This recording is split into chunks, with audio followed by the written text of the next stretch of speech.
So this is actually an exciting day for me. It was 13 years ago that we were in Vietnam and we did the on-the-spot interview, and we had talked about a little bit yesterday that we didn't get to release any of that because, at least to the public, because it was sensitive information and protecting the Vietnamese pastors and people over there. And there was so much encouragement within those stories.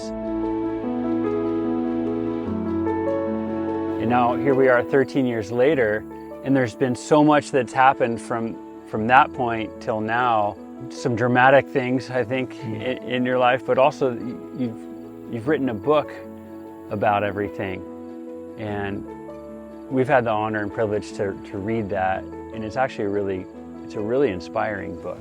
And I know that other people that have read it have been really inspired too. You're telling a story of someone who just really wants to know God with a sincere heart, you know, and you're not wanting religion and stuff like that. And I think it's a breath of fresh air.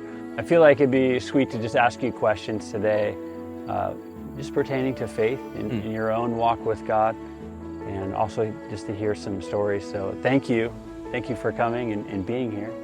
This is Wendell Martin, everybody. This is my father-in-law. I get the privilege of hanging out with them here on the farm. So thanks for coming. Well, it's fun hanging out with Clint too. I never knew when he came into our lives that we would be getting this kind of a son-in-law, but this is pretty awesome. Yeah, we've had some great times over the years, and done a little bit of missions together. Yeah, I think we share the same heart on a lot of this stuff.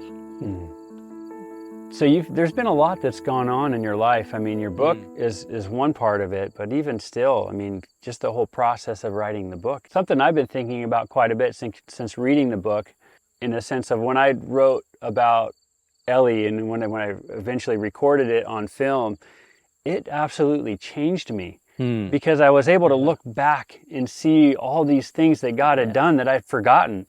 And it was that process of writing it down and then recording it that it really became like a stone of remembrance. Like this is absolutely what God did, and I want to make a point to never forget it. And it absolutely changed me. So I've been kind of curious since writing your book. I mean, you recorded all that stuff down over the years anyway, but compiling it into a book, how did that impact you? Wow. Well, number one, you know, the Bible says that they overcome by the word of their testimony. And so having a testimony in the first place is a huge thing, which means your personal journey with God. And I didn't know at the time when I was writing these things down that I would be putting them together and a story form. And well, back in the day in Hong Kong, when we were living in Hong Kong, it took a week to 2 weeks for mail to get across the ocean. Right. And a phone call was 90 cents a minute back then. So I would make cassette tapes, and I would talk for an hour and just tell stories and send them home to my parents. And my mother, fortunately, kept all those safely, and I was able to get those years and years later. And I still had a cassette tape player, and I was able to listen to those stories and remember. And that was so amazing, because you forget things so quickly. Absolutely. And what's interesting, you remember the negative things, those seem to really stick with you, but the positive things are quickly forgotten. And to refresh those in my own life really encouraged me and strengthened me spiritually. Even at my age, you go through seasons of doubting and wondering, you know, and did I do anything that mattered? Even to the point of saying, is there really a God after all? Wow. You know, and that's the God honest part of it, because there's always that war to steal from your heart and from your mind things that you know for fact, and then a negative thing comes along and you'd say, oh, really? Now, does God really exist? But after going over all those stories, it just like sealed the deal. Yeah. And faith, I find, is a growing process. The disciples started out with, Jesus commented all the time, that their faith is little. You have such little faith, and they're walking with God and seeing all these miracles and things, and yet they had little faith. And so, I got to be honest, I'm one of those. But, as time goes by, and this becomes a normal part of your life experience, things change, and your faith does grow. And so we had a lot of experiences over the years, and I would like to share a little bit of how we transitioned out of what I would say normal Western Christianity to, it's almost like shifting from one gear into another gear and encountering God in whole new ways. And I think that there's so many people hungry for this in our country, and they're running and searching and having experiences sort of vicariously. And I mean, that's not to say everybody, but I think there are many people that are, and they read books, and and they get all hyped up, and then then reality hits again, and they're faced with limitations and discouragement and wondering, why don't I see God working in my life like that? And so to me, that transition was such a major piece of my journey. Part of what the book was about how I did that transition. Right. And I would imagine that's going to be different for everybody, but because my personality is the way it is, I come with my own baggage and my own life experiences, and that shapes how you approach life and how you approach your Christian journey and Christianity in general. And so to just come with an open page and say, God, this is who I am. I didn't really turn out the way I thought I should turn out, but this is who I am. And I know you want me to be this kind of a person. I understand that you had a dream for my life.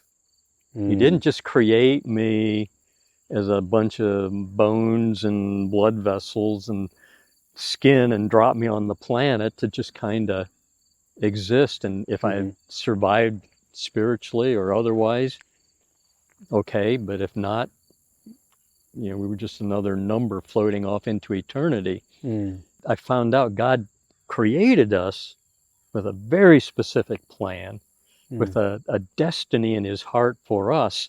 Not just a destiny in his heart for us, but a heart for us with him and his destiny. And when I realized that, I realized, oh, that's not where I'm living. Yeah, I'm going to church every week. I'm giving my offering every week. I'm doing outreach regularly. I was going on short mission trips, probably more than anybody else, and reading my Bible, doing all the right Christian things, even more aggressively. And yet I found out there was a missing link, and so I began pursuing what that was. At what age was that? That was over a period of years. Yeah. Because that awareness grew and grew and grew. And along with that grew discontentment. It almost seems like, I don't want to give Satan credit for anything, but it's almost like he was aware that my heart was really focusing in on something, so he tried every strategy to turn me away. And there was, the typical backsliding parts of that at the very early stages. But later, it was finding my career and getting well established in something that I loved, but took up all my time and energy. getting married, Right. having kids, having debt. Really, the American dream is what trapped me. Mm. You know, it seems like Western Christianity kind of has accommodated that, you know, like, yeah, we've got a system where you can pursue the American dream, you know, and, you know, follow your heart Mm. as we're taught to do. And, you know, we're taught how to logically process our own destiny. Mm. And we have all the tools available in this country to make that happen. And I was doing that and thinking it was God's blessing, you know, and God was prospering me and I was, you know, being successful spiritually, I mean, at least religiously, financially, you know, I was building a house and bought a brand new car and of course went into debt in the process. And that ties you down. And so my, you know, this awareness that I was missing God's destiny for myself. I was pursuing my own destiny with my own logic and reasoning, but I knew there was something better Mm-hmm. because I wasn't really happy. There wasn't the real joy, the real peace. I was getting stressed out over bills and debt and all that. And so, yeah, it all came to a head finally. And I realized that I can't serve two masters. I can't serve two visions or have two destinies. And I either got to choose my destiny and what I want on this life, and I can put religious labels on it, and I can do good things on that journey. But when I look at how the disciples in the Bible laid down their lives and then just, you know, surrendered their destiny to whatever God had, that opened up, you know, this amazing life. Yeah, it had a lot of challenges, Mm-hmm. a lot of pain, a lot of disappointments, but there was fruit that lasted for eternity. And that is what we're really after. Right. You know, Right. you can have nice fruit, but does it last for eternity? So, I mean, it came to a head. I knew something had to give.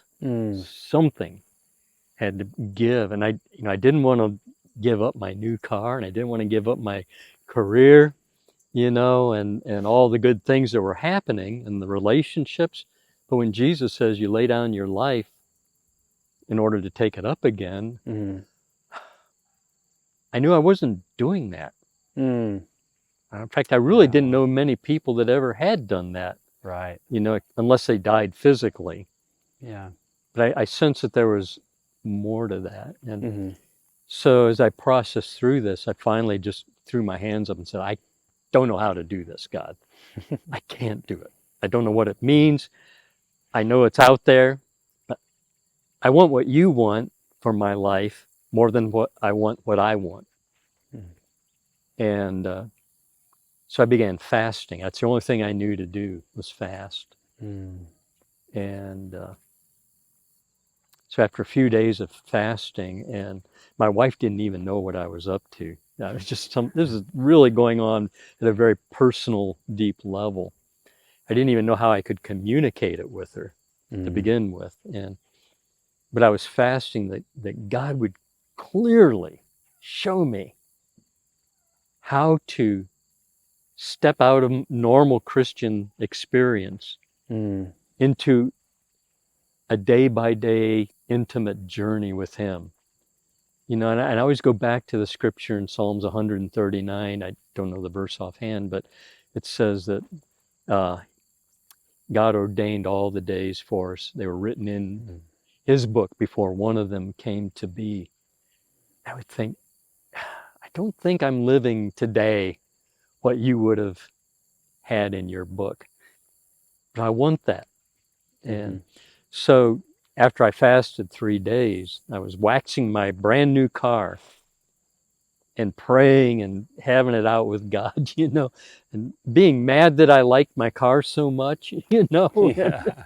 and waxing this thing, and God spoke clear, audibly, you know, and people had said, yeah, you can hear God speak, but it's through his word, his written word, or, you'll get a feeling, or, God.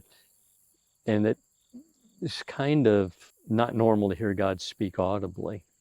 But he did in the Bible a lot, Right. But Sure for did. some reason, we don't accept that nowadays. But he did. And it was so loud and clear, I jumped up and ran around the building where I was waxing the car, trying to find who it was. And I was yelling, who are you? Where are you? And what he said is, if you're going to Hong Kong, go now.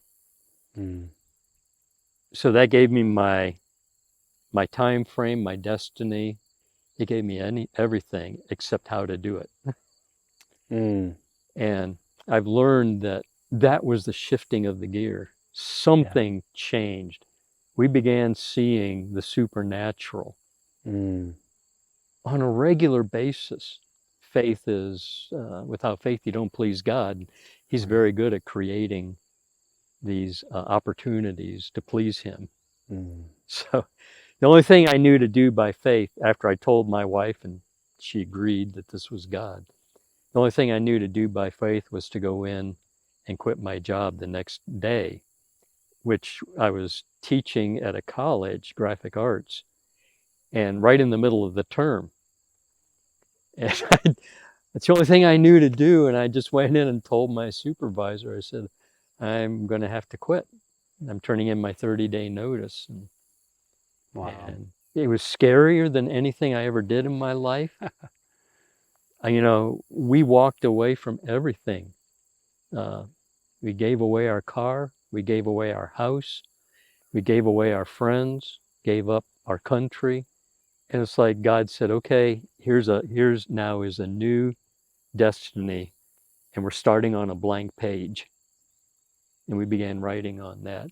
And so the book that I wrote it's in 3 parts.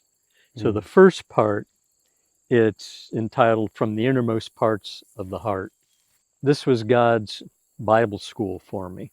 So this was actually years in the making. I didn't realize it at the time, but it actually preceded this full surrender. And God was preparing my heart for it and teaching me a lot of things. But, Jesus said that to his early disciples, he said, follow me and I will make you into something that you need to be.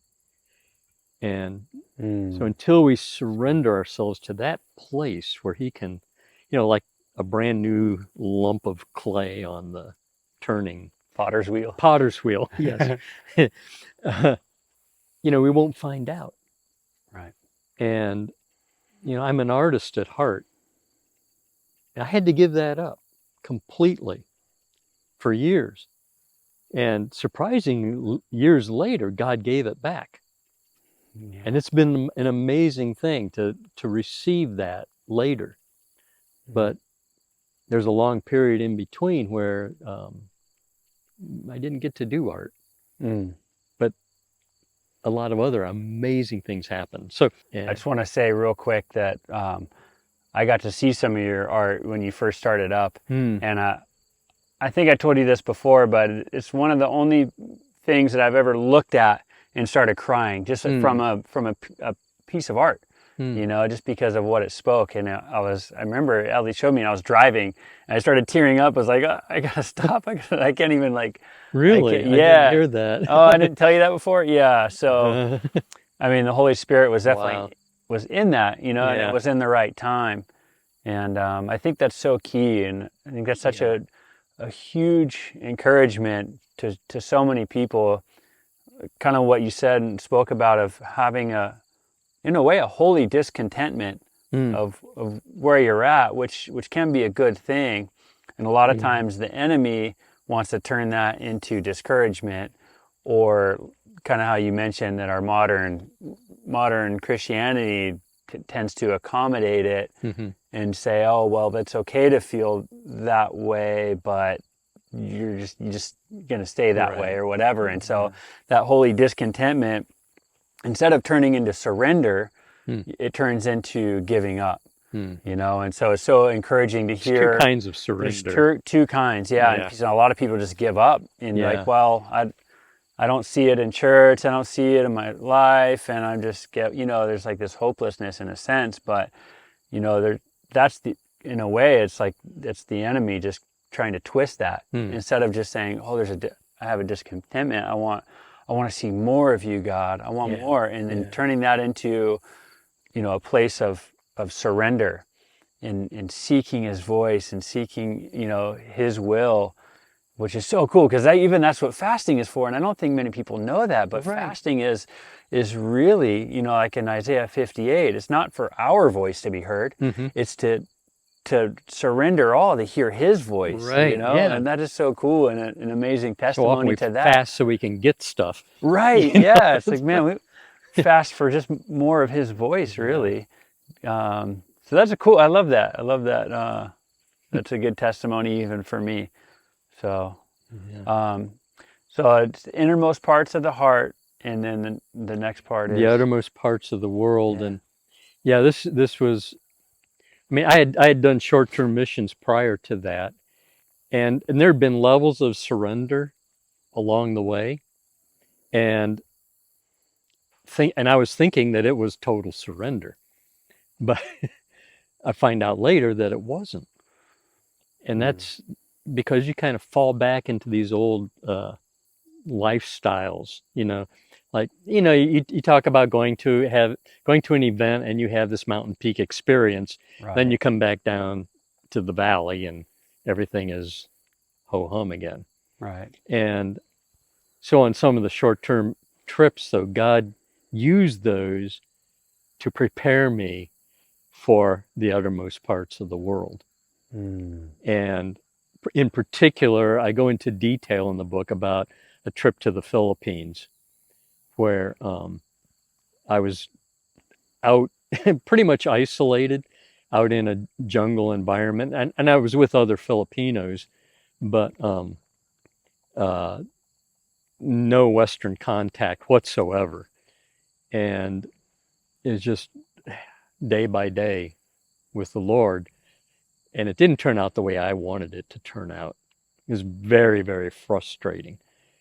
And because I had preconceived ideas of what I thought God ought to do with my amazing life, and found out that he held a mirror up to my face out in the jungle and let me see myself for the way he saw me. Wow. Yeah. Which was good in many senses, but also disappointing in many ways. But very important, because this is part of him making me into who he needed me to be for when I gave the total surrender that came years later. Yeah. But during that time, I ended up meeting headhunters, having some really crazy encounters, scary encounters, but also sharing the gospel with a village of headhunters, and having the Holy Spirit move in on them, and with good fruit, as far as I know. Yeah. Really good response. And So that was a few weeks out there of a lot of inner turmoil and spiritual turmoil and lesson learning, but I call it God's School of Hard Knocks. Yeah. And I think you don't get that in an average seminary Bible school experience, I don't think. God has a way of teaching really important lessons when we understand, you know, that the challenges of our life are for a reason. And a lot of times we rebuke those things, but we need to embrace it and realize that everything comes from God. But all things work together for good. Kind of like sitting here in this garden and hearing your video about the Weeblins.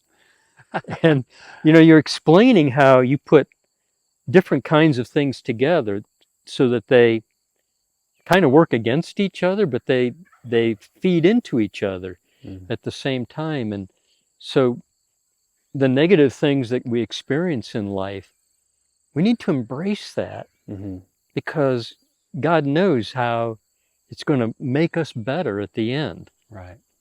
This is God's order here. Mm-hmm. We like to think that God's order is everything in perfectly straight rows and well controlled and managed and impressive looking. and I find God's order is not that way. It's very organic and fluid, and we need to let that work in our lives, and Yeah. so, I mean, we've had some really difficult things happen in our lives. And yet when we embrace it and we recognize that God is doing something, yeah, it's not comfortable, but at the end of the day, we see how God moves, and it's just awesome. That's really good. That's something I've been actually encouraging my kids in lately, is to embrace the hard moments and the controversy with other people or anything, pain, and to embrace all those moments, not in a sadistic, like weird way, but in a way of like, without them, we don't get our character tested. Right. Right. It's like a spoiled child that's, as long as you're always feeding that child with toys and food and everything else, you don't see how spoiled it really is until you take that away. And then all of a sudden the character comes out. And it's like, wow, we need those moments, because then we get to realize it's like a mirror. Even recently in my own life, there's things that I realize about me that, until I was tried in a deeper way. I was getting some threats a couple of years ago and from somebody, and last night I was thinking back on that, and I was actually thankful. I was just like, oh, thank you, God, for that, because through that I realized deeper levels of anxiety or fear that I had about different things, or the need of acceptance from people and stuff like that, and so that was like you said, there's not always order, but that's a good thing, to not have that order. Right. And sad to say, at least from my experience in modern Christianity, the tendency is to run from anything that doesn't look like it's, blessings, like all the, with health, wealth, and all that. And we need the difficult times, so we value what God does bless us with, and of course, and then we tend to look down on people that aren't living at that level, that we think God has blessed us with, and that's the opposite of what Jesus says. It's when you're with the poor, the broken, the hungry. That's where he's at. Yep. And I'm learning that lesson right now, because we're meeting with homeless people and interacting with them, and learning to be comfortable with them and value them and hear their stories and not try to fix them necessarily. Right. I mean, we're there if God says so to do it, but just be there as his light, Jesus says, like, if you've done it to the least of these, you've done it unto me. That is his heart. And that's what's so encouraging. And that's happening now, but it's also from way back, and even with the story that I got the privilege of going to Vietnam with you a couple different times and meeting these people that they were basically homeless, right? Living in a refugee camp, these Vietnamese, and you guys going in there and loving on them and not, with no other expectation, it seemed like, than to just be there for them and to love on them and give them a ray of hope, which obviously the good news of Jesus is the biggest hope you can give anybody, really. And then seeing the fruit from that, and I'm coming in years later, 13 years ago, when I got to meet all these Vietnamese pastors and all these people. These are all people that God put on your heart years prior to spend time with, And that same thing's happening now with the homeless people. And Right. we don't know until, like they say, hindsight's 20/20. Right. Like the Right. impact that we're having, and what seems to be, the least, and not just spending time with somebody is so important. There's so many things in the Bible that, if we just take time and Yeah. and embrace it. Jesus said in the parable, the different talents. He said, the one that's faithful with the least, and just being faithful with the little you have, Yeah. and you'll rule much. Well, in our country, we don't understand what being faithful with a little thing is. But to go in and have breakfast with the homeless people and sit with them and drink coffee with them and listen to them talk their talk without getting annoyed and not trying to fix them in the process. And just do that week after week after week after week after week. But now I'm finding out. So, and this is just a quick testimony. And I've been doing this for 3 years. We haven't led anybody to the Lord, but we know who they are. We know their name. We know their address or wherever they're staying. We understand them. Now, when one of them's in the hospital, guess who they call up? They got my number. They're calling me up to come. And so, it's a long process. And, and again, sitting in the garden, you plant the seed and then you wait. Yeah. You don't dig it up. You don't dig it up and look at it and say, come on, Yeah. you're not producing good enough. I got to try something else. Yeah. But you wait and you wait. And sometimes you wait a long time. And then eventually you see the end result. And the good thing is if you produce good fruit, even though it isn't a lot, it reproduces. Right. Yeah. And so now we go back to Vietnam. We see the fruit of what happened in the refugee camps, the investment we made there, the sacrifice we made there. It blows me away to see what's come of it. And I mean, I can tell the story for the people watching the video, how all that happened, but so it began, I don't know, I had something in my heart for the Vietnam. From way back, I grew up during the Vietnam War, and so I saw the news things all the time, and I don't know, there's just something in my heart that was for Vietnam. Nothing ever came of it. But when we were living in Hong Kong, and we were doing, we were leading teams into China to carry Bibles into the underground churches. That was one of the things we did there, which I explain more in the book, and I won't go into that detail right now, but this thing in my heart for the Vietnamese refugees was always there. And when I learned that there were Vietnamese boat people arriving in Hong Kong by the thousands, tens of thousands, and that half to 2/3 were dying trying to get there in rickety boats on the ocean, and there were pirates that were attacking them, and they would murder them. I mean, it was crazy. And then they would get to the Hong Kong, or whatever country they ended up in, and they found out that they weren't getting a free plane ticket to the U.S. like they had been told. Like there was a rumor in Vietnam about that. Wow. But instead they went into these detention centers, which were like prisoner of war camps, high barbed wire fences with armed patrol, and they were packed into these buildings. I mean, literally packed in, given like a sheet of plywood to live on, 3 stories deep, one on top of the other. Wow. And many of them were there for years and years, 5, 6 years, hoping that they could get to a free country. Wow. And, trying to get away from communism. But how do you get in?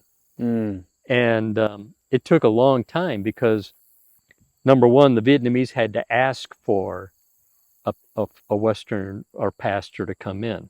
But long story short, the door opened up. I, along with some local Chinese from Hong Kong, together, with a lot of political finagling, were able to go to the camp. We weren't allowed to talk to the people. All we could do was look. Mm. And so we stood outside the fence with hundreds, if not thousands, of Vietnamese refugees clinging to the fence, staring back at us en masse. Wow. And it felt so awkward. And they're just like looking at us, and we're looking at them. And we're not allowed to speak to them or do anything. Oh, wow. We stood there for a while, and then we left.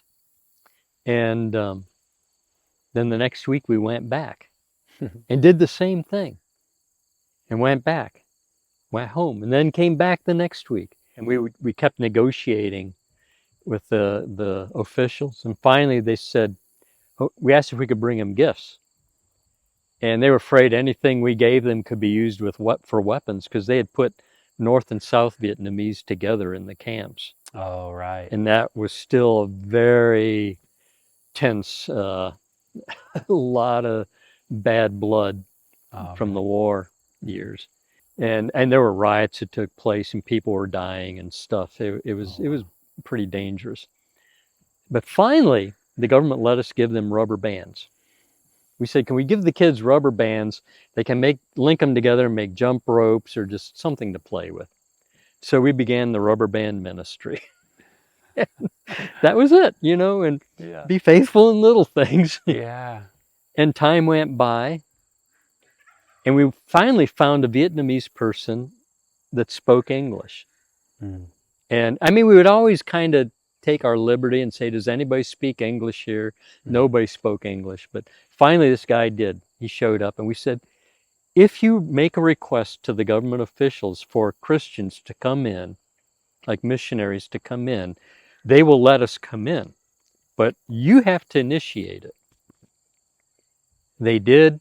The door opened, we went in and began interacting with them. And again, it wasn't much we could do. Mm. We weren't allowed to take pictures. That was absolutely not allowed. They didn't want the conditions going public. Right. But we just went in and connected a little more intimately.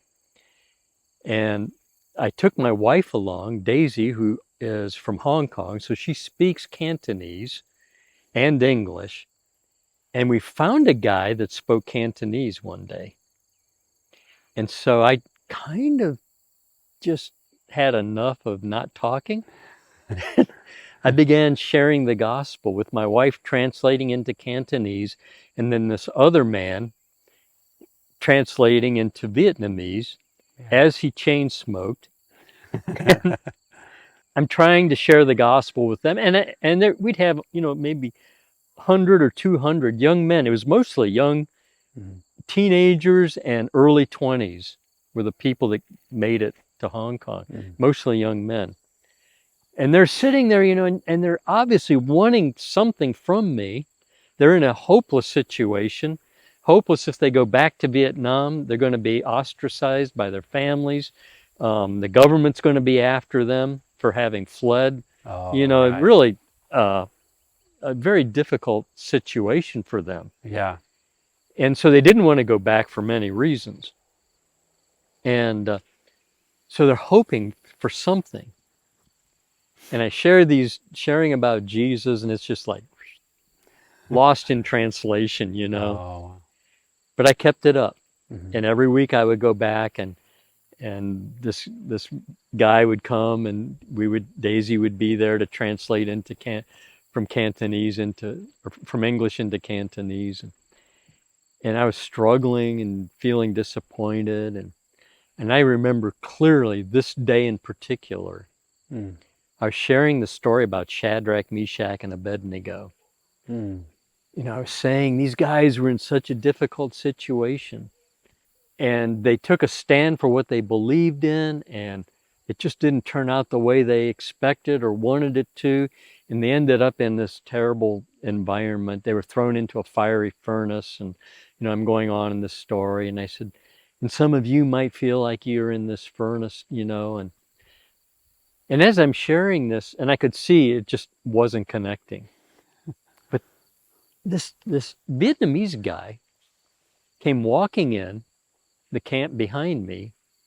I didn't know who he was. I hadn't seen him before. He's a young man. He just walked up and got between me and Daisy. And he had a Bible, trying to figure out what page I'm on. Of course, I have an English Bible. His was Vietnamese. Oh, wow. But I was able to figure it out and found the chapter and the verses. Honestly, I thought he was having mental issues Oh, wow. because I just, the way it was going down, you Mhm. know. I gave him the scriptures. Wow.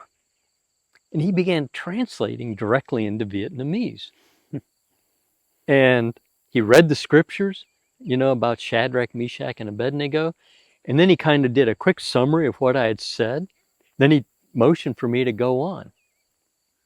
And so I continued my teaching, and he began translating back and forth, back and forth, back and forth. My wife stepped away and the other guy stepped away, and it was just the two of us going back and forth. And immediately I saw the connection.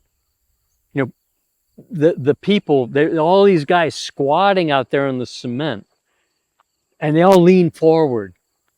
And, you know, they began talking with each other. Oh, you know, things were happening, and I kept on the story, you know, and I shared about the fourth person in the fire, you know, and he's the Son of God. He's the living God, and he's with us now. And he's with you here in this situation.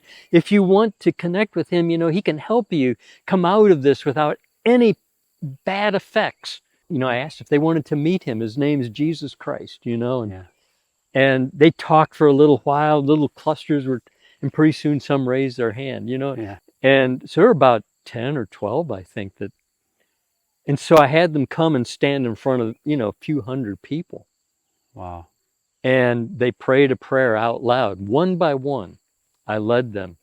And so this began our pattern in the camp. Whenever anyone gave their heart to the Lord, they did it publicly, out loud. They prayed in the microphone when we had one. These guys prayed, you know, and it was the beginning of an incredible ministry in the refugee camp. But that's not the end of this story. I turned to this young man and I said, wow, I said, thank you so much.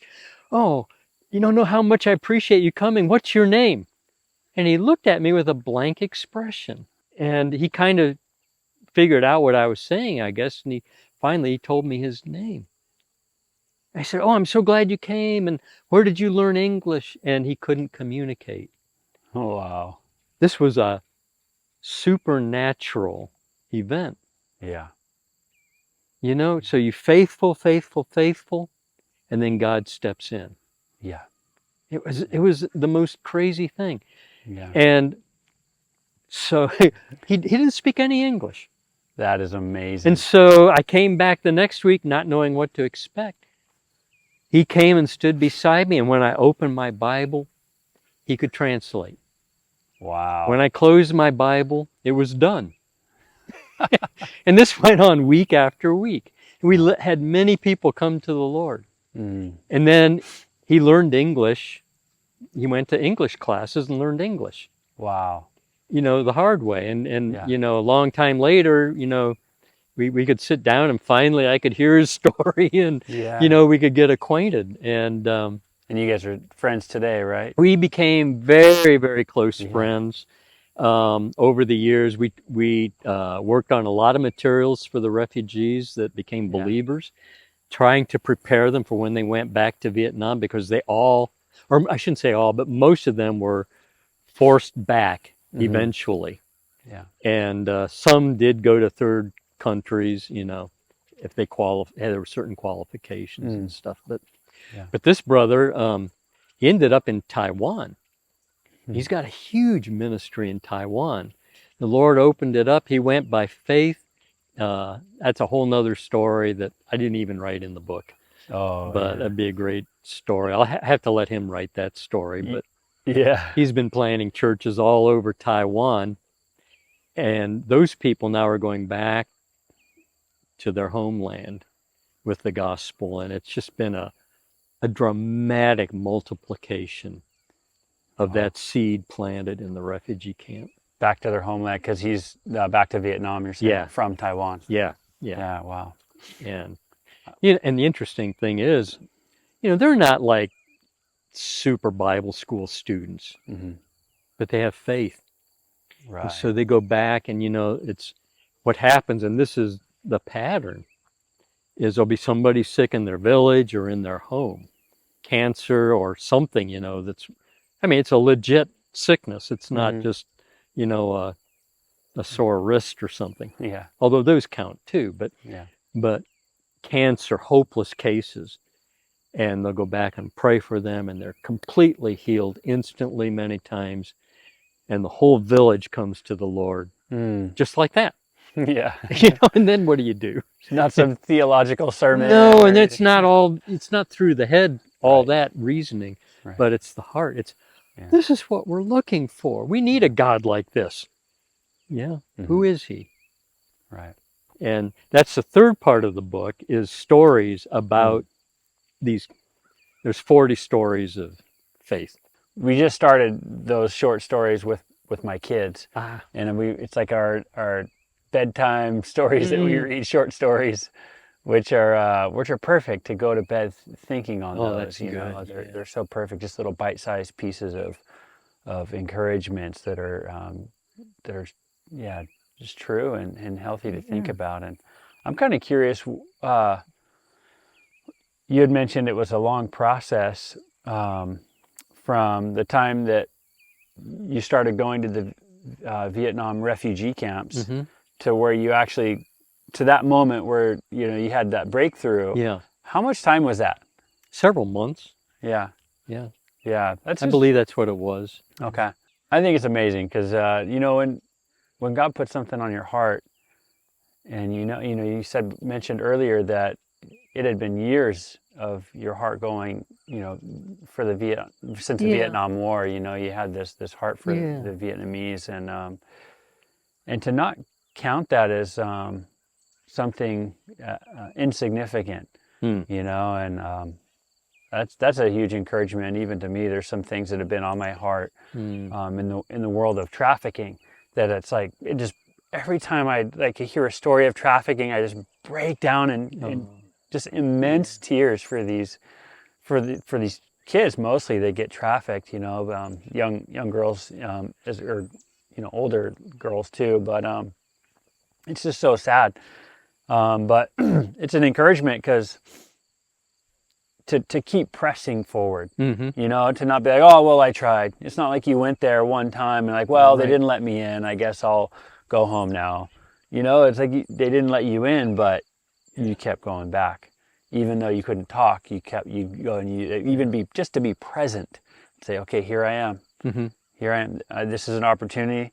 God, you put this on my heart for Mhm. years now. Here I am. Well, and it's a ripe harvest field, and Yeah. it's like, Yeah. you got to get in there Yeah. somehow.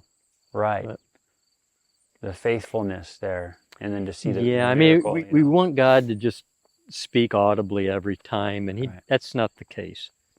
You Right. look at the Apostle Paul. You think of anybody that was a super Christian, that was him. But remember, and he was trying to go to Asia, and it was like, he tried once and it didn't work. He tried again and it didn't work. He tried again and he didn't work.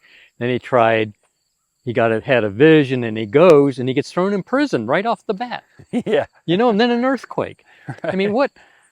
But that was God leading. Yep. And it opened all these doors, Mhm. and so we just, Yeah. as soon as we think we got it figured out, that's when you need to throw the handbook out the window, Right. because Right. his ways are always higher than our ways. Oh man. In this lifetime, it's like there's always that mountain to be climbing of faith, where even though it says in scripture, like we right now we see in part, like dimly, through a mirror, and it's when we see him face to face that we're going to be changed. But right now it's Right. this process, and I feel like sometimes the mental side of it, the logical side of it, or the theological side of it, Mhm. is often seen as the pinnacle. and Yeah. people get there and they're like, well, what now? Something that I wanted to ask you, been thinking about the last few days. What encouragement would you give to somebody that is just wanting to hear more from God, to hear his voice, to know his voice? I've been getting a lot of questions online from people and stuff, and I'd love to hear your take on that. Like, sometimes it's a lot more simple than we think, Honestly, that's a lot of my experiences, try something, Mm. and that's what I taught the Vietnamese guys. I said, if you think God's putting something on your heart, I mean, you don't just be stupid, Right. but try. Mm-hmm. And if it doesn't work, don't beat yourself up. It's like, consider it like a baby learning how to walk. The church is, we create this environment where if someone doesn't get it perfect the first time, they're branded as a failure. Yeah. But in a family, when a baby's learning to walk, you laugh about it. You say, "Oh, that's so cute. Jump Mm-hmm. up. You do it again. Try again." Mm-hmm. And that's how God is. Mm. He's not getting mad if we mess up, Right. even if we waste money and make a mess. I don't believe he gets mad about that. In fact, he doesn't get mad. He's so good. But what is disappointing is when we give up and we say, "I failed. I guess I'll just go back and do my normal. I'll go back to my original vision and destiny for my life." Right. Yeah. No, we learn through our failures. That's as important as having success, is to learn from your failures. And That's so I good. told the guys, I said, try. You go back to Vietnam, you're going to have all kinds of situations. No one can prepare you for it. Mm. If you mess up, come back, laugh about it, have a pizza, and try again. Don't make a big thing out of it. Mm. And so we learn through trial. Yeah. But we also learn by becoming familiar with the voice of the Holy Spirit in God's Word. Mm. I always think, this is my own little thing, but when God created humans, he did it through his breath. There's something powerful about the breath. And I don't know if you noticed, but every time I spoke a word, I'm exhaling breath. Mm. Every time God exhales, every time his word comes forth, there's breath exhaled. It's the breath of life. And I always think, even though he's not necessarily sitting here like, we're here today, when we open the Bible and we read and we let his word come to us, it's riding on the breath of life. And it comes to life. We can kill that by filtering it through other people's interpretations. Right. Some old scholar said, "I got it right back in those days, so I know how to do it. This is how God speaks." Yes, he was right. Yeah.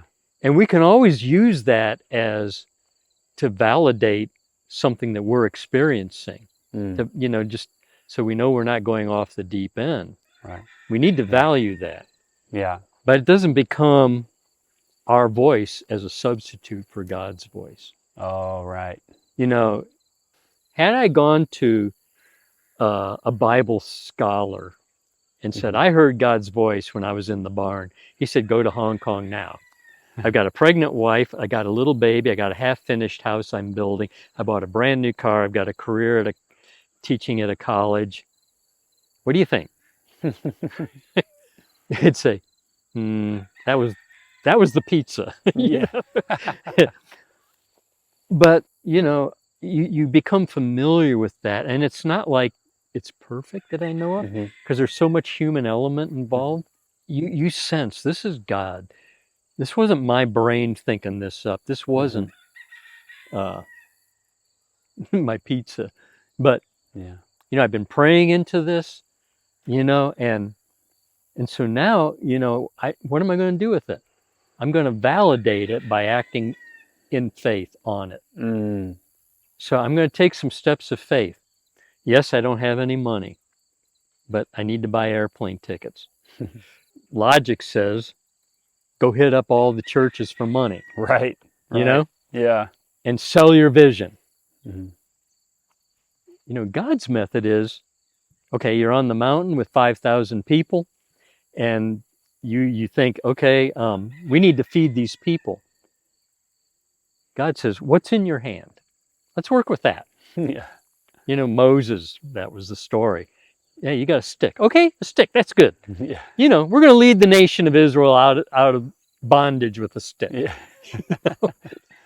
Great, we'll work with that. Yeah. So often we look at what we don't have first.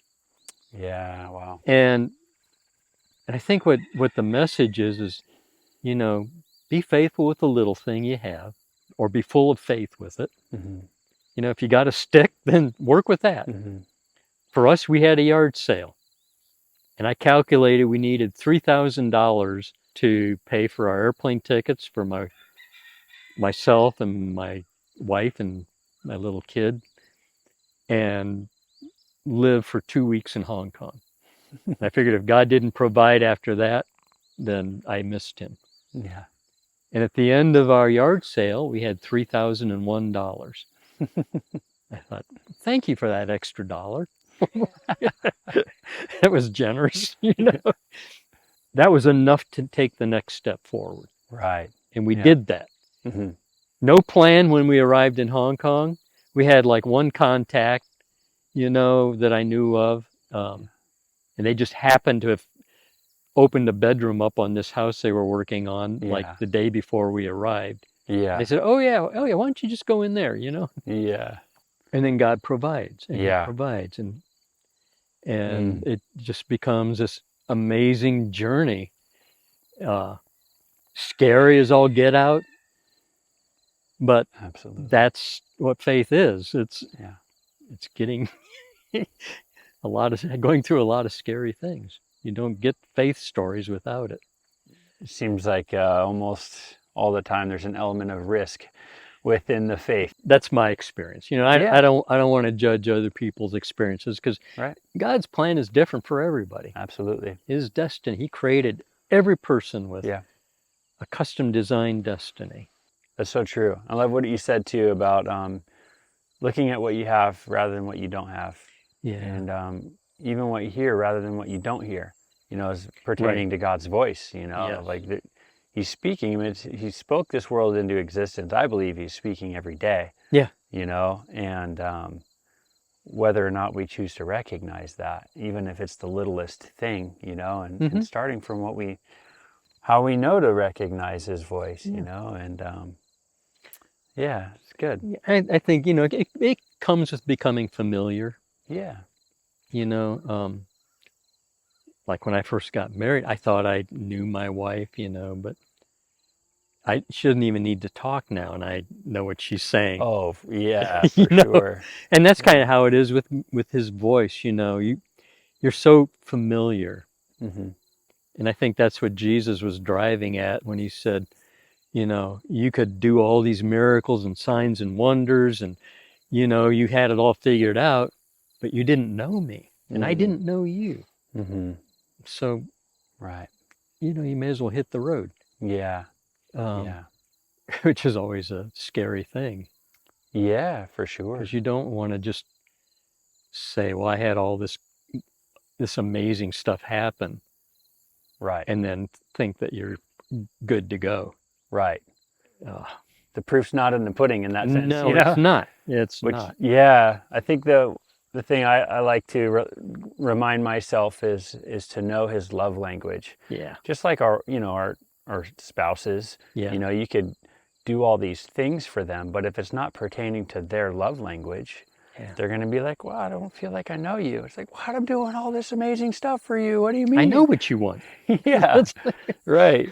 You know, but as you learn our wives' love languages, you know, or anybody's love language, you get to connect with them that much more, you know, and you go that direction that much more without, like you're saying, without even having to even Yeah. verbally speak sometimes, you know, Yeah. and Sometimes. yeah, sometimes, right.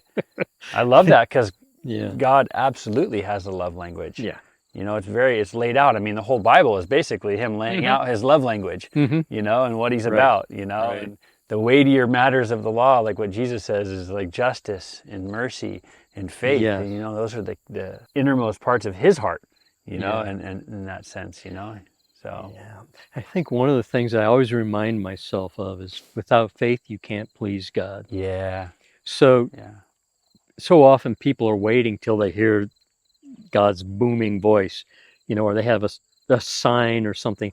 This is the direction, go there. But then there's not any real faith required. right. I love what God told Abram. He Yeah. said, walk before me and Mhm. I'll go to a land I'm going to show you. And that's hard to walk in front. We want to follow. Right. You know, Jesus, show me how to walk this out. And he does that many times. But other times he says, hey, let's switch it up. Walk in front of me and you'll get there. Yeah. But, Mm. you know, I think about Abram, you know, how do you do that?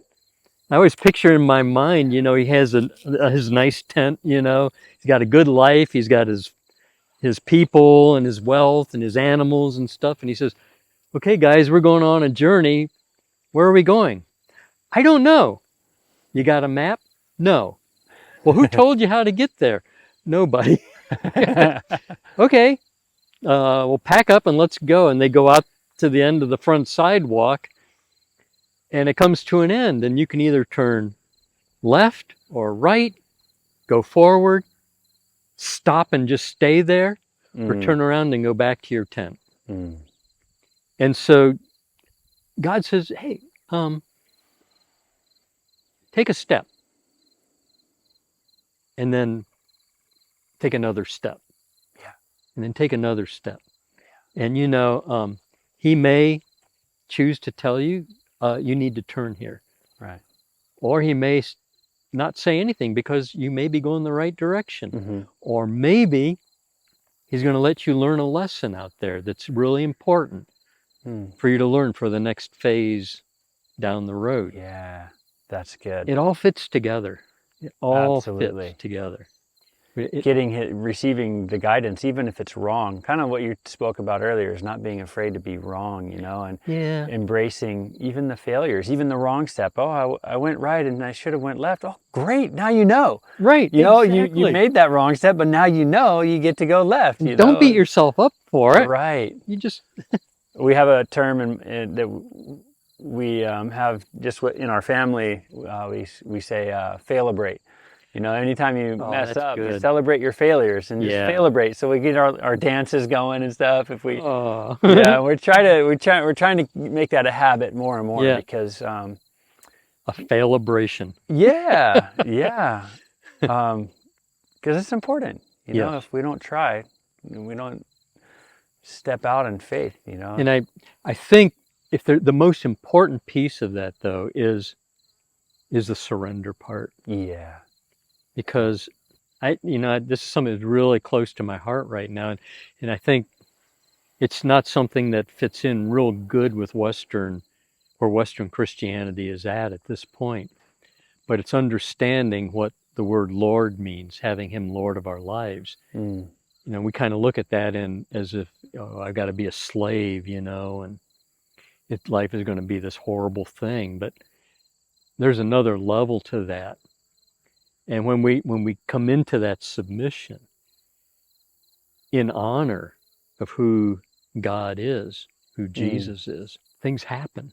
It just happens. Mm-hmm. You know, and I often have this picture of slavery, you know, and imagining what a slave who loves his master, have this awesome relationship and this awesome understanding. And, you know, one day the master says to his slave, take the wagon and go into town and bring a load of grain back. Well, you'd think that, you know, the slave needs to get some money. to take along to buy the grain Right. and all these different things. But if he trusts his master, he just gets in the wagon and goes. And when he gets there, he finds out, oh, it's already been paid for, Mm. you know. And I think we so often get the cart in front of the horse with, you know, serving the Lord and what that looks like. And we try to figure it all out, Mm. you know, with our head. What he's looking for is that surrender. And when he gets it, then it's like, yes, now we can work with that. Yeah. I got this amazing thing, you know, lined up for you. Mm. You know, and I don't want to make it sound like it's just all these wild stories that you're going to have. Remember, there's a lot of gaps between the stories in Yeah. this book, Right. you know, and Yeah. so there's months and months of some really miserable things happening, which Mm. you don't necessarily write about. Right. But Right. but those are there, and that's all part of it. It all fits Yeah. together. And like my wife right now, you know, she had a stroke, Mm-hmm. you know, and so she's quite significantly handicapped, Mm-hmm. which has totally turned our lives upside down. Mm-hmm. And yet we're finding God in this, and it's been amazing. And He's used it to redirect our lives into the more, I don't know what to say, this more senior years that we're coming into. And it's just been really amazing how He's set us up so we can enter into this season without a lot of burden to carry. Mm. You know, I know a lot of people that they get old and, you know, and they're carrying these huge loads with their ministries. Yeah. And God just really created this beautiful way that we've been able to continue the ministry on, Mm-hmm. and very effortlessly. Yeah. And so it does continue on. Proven just right there that that the faith journey it's just lifelong. Mm. You know. And I'll just throw this in too, because now I'm not traveling overseas Mm-hmm. because of my wife's situation. Yeah. We've released everything. Mm-hmm. And in the back of my mind, I have this nagging thought, like, the party's over, you know. Oh, wow. And now we're going to crash and burn, you know, because, you know, we're still living by faith. Oh, right. And we didn't have retirement. You know, we never. Yeah. You know, when you're running with God, you're not thinking about that stuff. Yeah. You know. And yet God has provided and provided and provided. It's been supernatural, even when I'm not doing great, exciting, spectacular things. Not that we ever did, but Yeah. but Well, that's not a prerequisite for His love and provision. that's the point. That's the point. Yeah. And we just keep listening and, you know, Yeah. loving on Him and letting Him love on us. Yeah. Keep making us into whatever He's making us into. That's good. Well, thanks everybody for watching. And if you get a chance, pick up Wendell's book. It's called Go Now, and it's highly encouraging. It's good for the whole family to read, or just by yourself to read, or even in a group study. Anything like that. It's just a good read. So full of testimony, which are the best kind of books in my opinion. But yeah, thanks. Thank you.